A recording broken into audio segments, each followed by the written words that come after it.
Hi everyone, welcome to Cooking with Chef Rich. Today we're going to be making a red wine and garlic braised brisket. I cannot wait for dinner. I love brisket. Anyway, let's jump right in.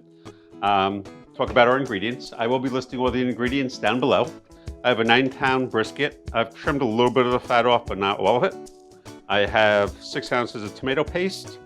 I have 2 ounces of something called liquid smoke. I'm not doing this out on a barbecue, I'm doing it in an oven, that's the braised part, but this will give it a little bit of a smoky flavor.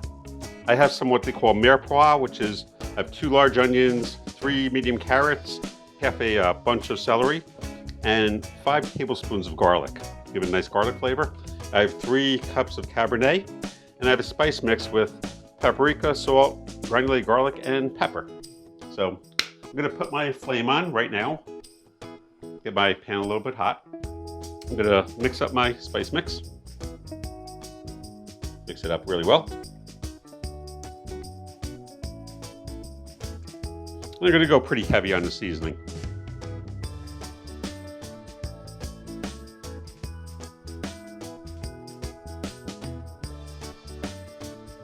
Over here, you'll notice it's very, very thick.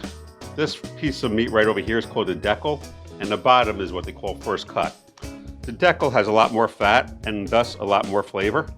The bottom is what they call first cut, which is very, very lean. And when I say lean, obviously not a lot of fat, so it doesn't have as much flavor. That's pretty good. Nice coating of mix. And then what we're gonna do is we're gonna turn it over. Just gonna grab a glove. Oops.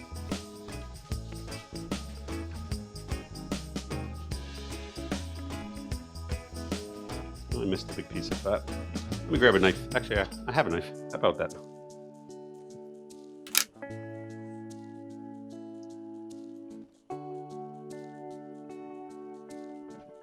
Cannot wait for dinner.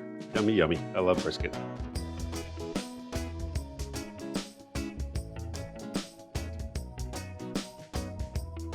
And what we're gonna do, hopefully my pan is getting hot by now. That's pretty good. Put just a little bit of oil in here, just maybe a tablespoon. And once this starts to smoke, I am going to add my brisket, but it's not smoking yet, so we're gonna hang out for a minute or two, and as soon as it starts to smoke, I will show you what it looks like. See you shortly. So as you can see, actually I don't know if you can see, but my pot is smoking hot, and now I'm gonna drop this down. I'm gonna go with the fatty side first. Hopefully it fits. Yeah, close enough. We'll make it fit. And what I'm going to do is I'm going to sear that for probably about 3 minutes on each side to give it a nice brown. By searing it, what that means is it means brown the outside, and what that does is it locks in all the juices. So you always want to sear your meat before you actually cook it. So our brisket has been on one side for just about 2 minutes, and when I turn it over, I'm going to just show you what it looks like.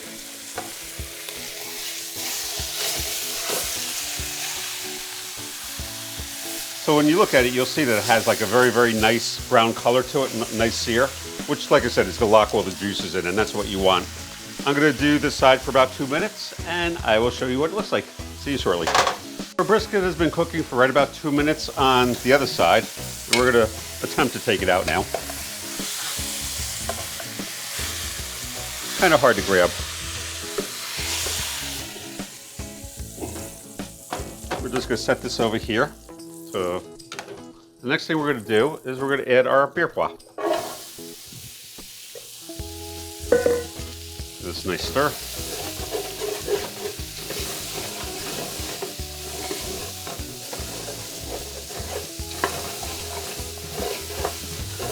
I'm going to add a little bit of that red wine. Excuse me.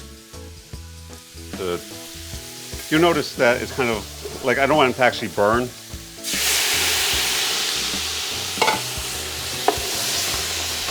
What I'm doing right now is called deglazing, and what that does is you'll notice that wherever it was sticking is no longer sticking, just by adding a little bit of liquid. And normally I don't really want to deglaze the final deglazing until later on, but like right now I don't want this to actually burn. I want to saute, so you'll notice that there's no more black spots on the bottom of the pan, for the most part. So this is going to cook for probably 5 to 10 minutes. And after 10 minutes, I will show you what it looks like. See you shortly. So our mirepoix, our carrots, onions, and celery have been cooking for probably right about 7 minutes now. You can take a look. The next thing we're going to do with this is we're going to add our tomato paste. Most braised items have some type of tomato product in them. In today's preparation, we're using tomato paste. But if you don't have tomato paste, you can use any type of canned tomato sauce or fresh tomatoes.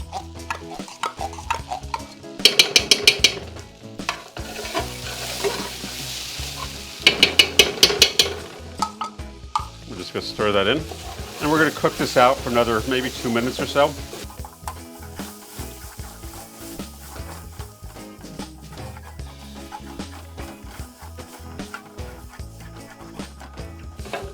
I'm just going to stir this over the next 2 minutes, and then I'll show you what to do in 2 minutes. See you shortly. So our tomato product has been cooking for right about 2 minutes. And that's pretty good. The next thing we're going to do is we're going to add flour. I think I forgot to mention this one, but I'm going to throw some flour in here. And what this is for thickening our sauce. And I'm just going to mix this up really well and cook it for probably just a minute or so. I'm going to also make sure that I scrape the bottom because I don't want it to burn.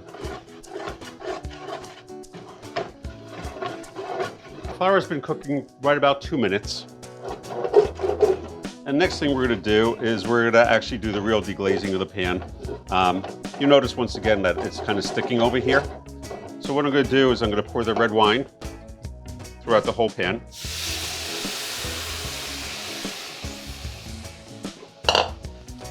Now I'm going to give this a good scrape and get all that stuff off. It's all flavoring and you want to keep that in there. But by the same token, you don't want it to actually burn while it's in the oven. So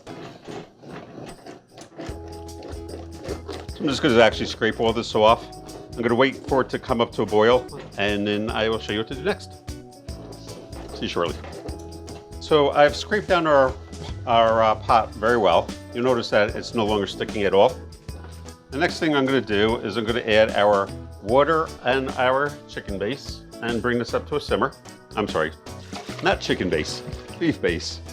I'm going to add our beef base and bring this up to a simmer, and then I'll show you what it looks like. So I'll see you in a few minutes. So our liquid is just coming up to a boil now. The last thing I'm going to add is the liquid smoke. I'm going to stir that in.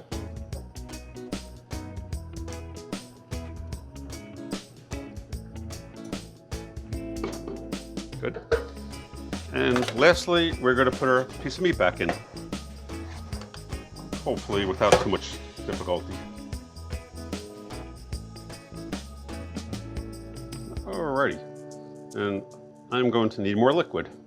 So I'm going to get some more water and I will see you in a few minutes. So our liquid is just coming up to a boil. You want your beef fully submerged in liquid.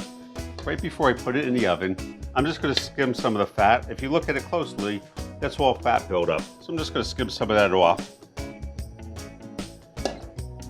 I'll skim it again later, but I try to skim as I go along.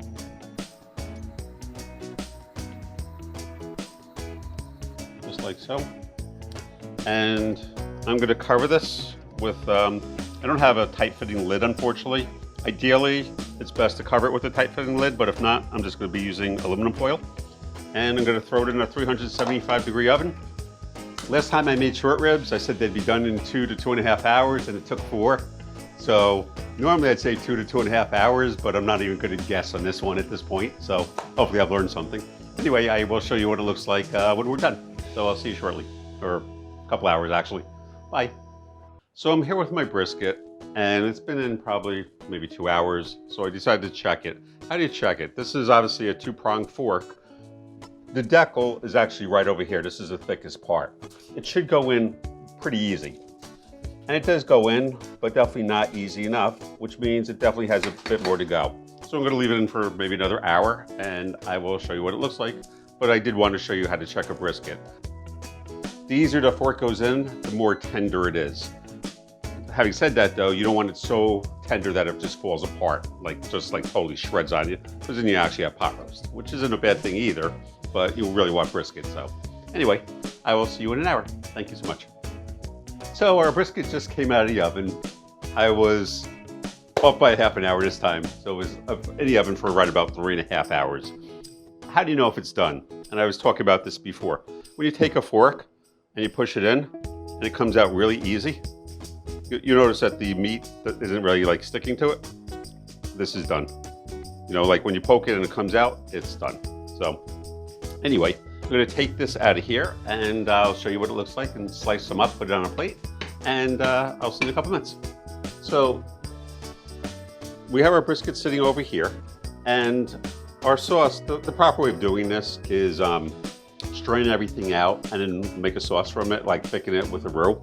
But we're gonna take a shortcut. If you come in close, you can't really tell, but there's about a 1/4 inch of fat. And when I go like this, if you look over here, you can actually see all the fat. And over here is all the juice.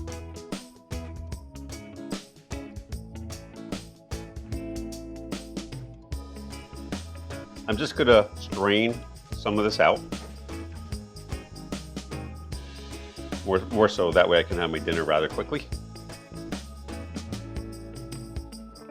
If you want to leave the vegetables in, you can. For the sauce, I'm not going to. That's probably pretty good. So what I'm going to do is I have my sauce over here. I'm going to bring this up to a boil. And this is something called Wondra flour. What it is just a very, very fine flour that doesn't clump. I'm going to add just a little bit of this to it. And what this is going to do is this is going to thicken it without clumping. And I'll have my gravy. A little bit more. Once this comes up to a boil, it's going to get thick. And I'll show you what it looks like in 2 or 3 minutes when it comes up to a boil. So I'll see you shortly. So I'm going to trim just a little bit of the fat off this. I know a lot of people love fat because it tastes so good, but I try to avoid it because it's really, really, really bad for you. You know, leave just a little bit. Now, with the decal goes this way, and the meat's going this way. So, I'll start over here.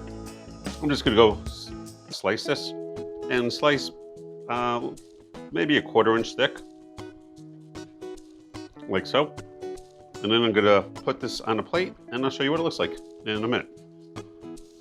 So I'll see you in a minute or two.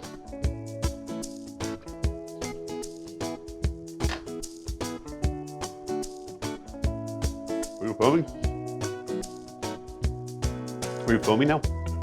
I guess so. Oops. Hi everyone. Anyway, so our brisket is done cooking. As you can see, I'm very happy because my dinner is going to be served in 2 minutes, 3 minutes. Yeah, when I'm done filming this. Anyway, so our brisket is done. I've put it on a plate so you can see what it looks like.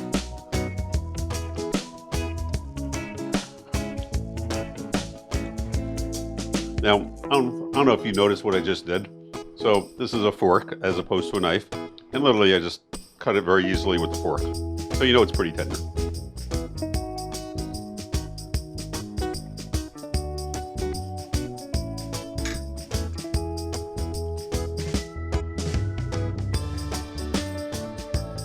Really, really, really, really good. Actually, really good. Anyway, I hope you've liked this video.